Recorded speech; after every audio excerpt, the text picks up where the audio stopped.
الى موستار ان شاء الله والشباب مستعدين. نعم. يلا ركبوا الباص خلينا يا نشوف. شباب يلا بسم الله عاش. يلا هذا يحيى الغنامي معكم محمد العلوي.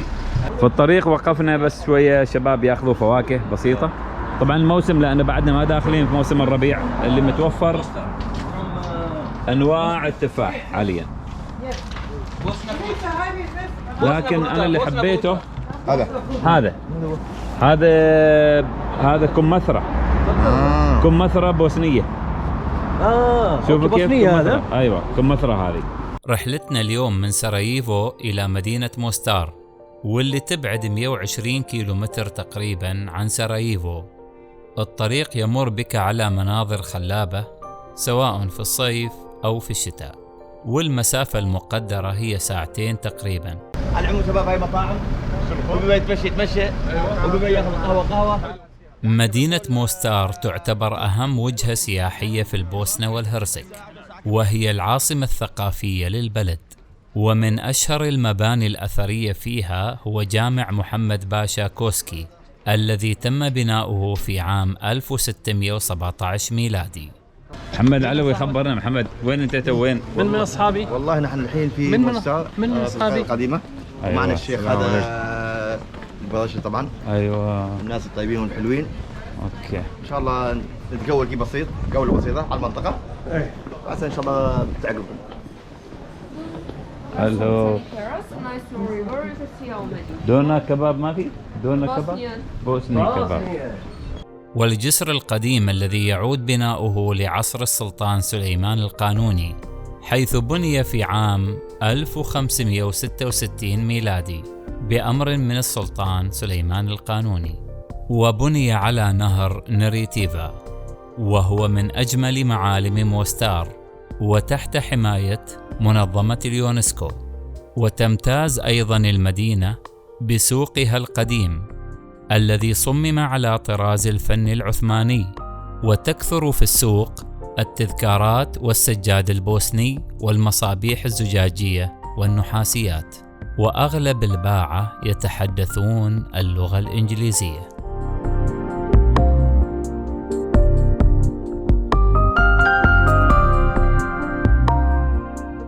طبعا هني الشباب حولوا المكان استوديو، فكل مرة واحد خوزوا يقول خوزوا. يا سلام. يا الرجل عليه ابتسامة جميلة.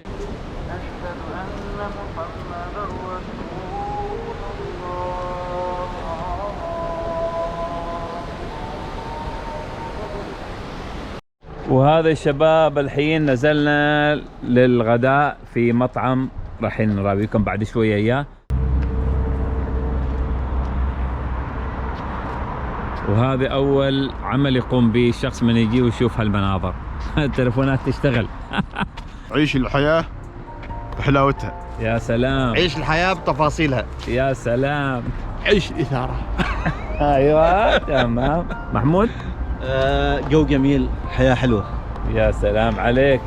البطل الصياد. يا سلام على الدنيا وحلاوتها. نصيحة لا تفوتوا هذه اللحظة. عندكم الزبائن الحلوة ذي. يا سلام يا سلام يا سلام.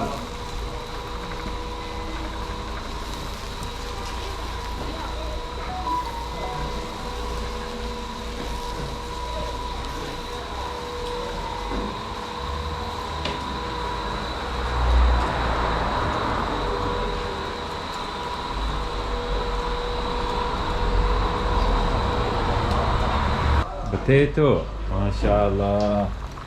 شوف البطاطا يحطوا الفحم فوق ويشوف. جميل. really good.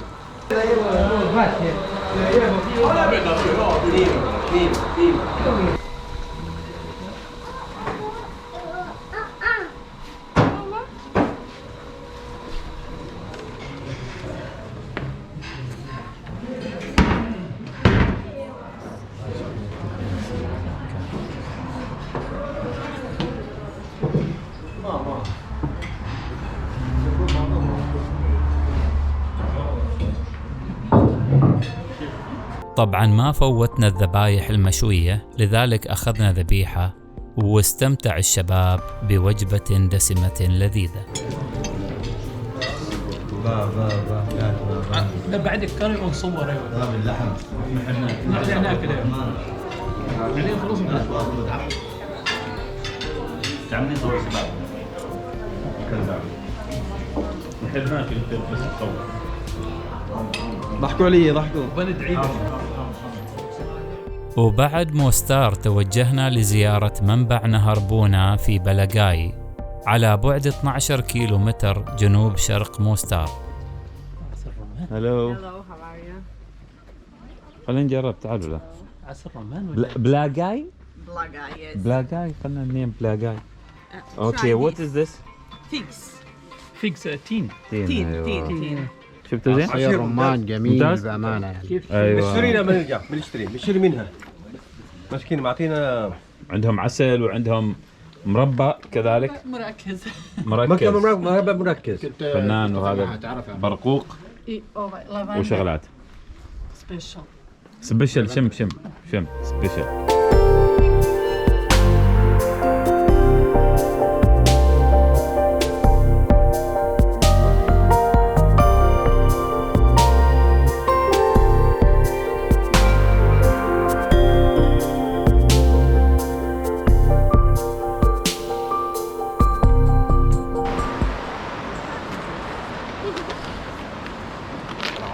السلام عليكم. هذا جميل كبير سنية أيوة. شغل يدوي بوسنة جميل.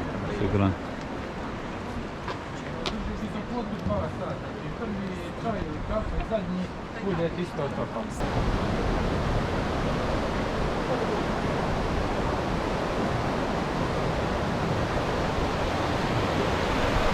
نهر بونا هو نهر قصير ويعتبر رافد الضفة اليسرى لنهر نيرتيفا، ويعتبر نهر بونا هو أحد أجمل ينابيع الماء في أوروبا.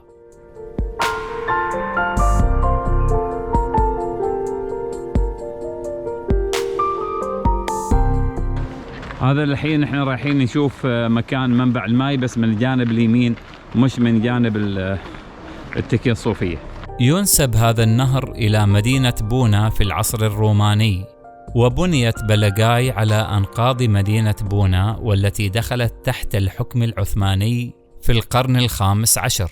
وأثناء هذه الفترة تم إنشاء عدد من المساجد والخانات والكتاتيب على الطراز المعماري العثماني، بالإضافة إلى تكية بلقاي التي بناها الدراويش في القرن السادس عشر، وهي المعلم البارز في بلقاي، وهذا بسبب وجودها بقرب المنبع، واليوم تحيطها المقاهي والمطاعم في كل مكان.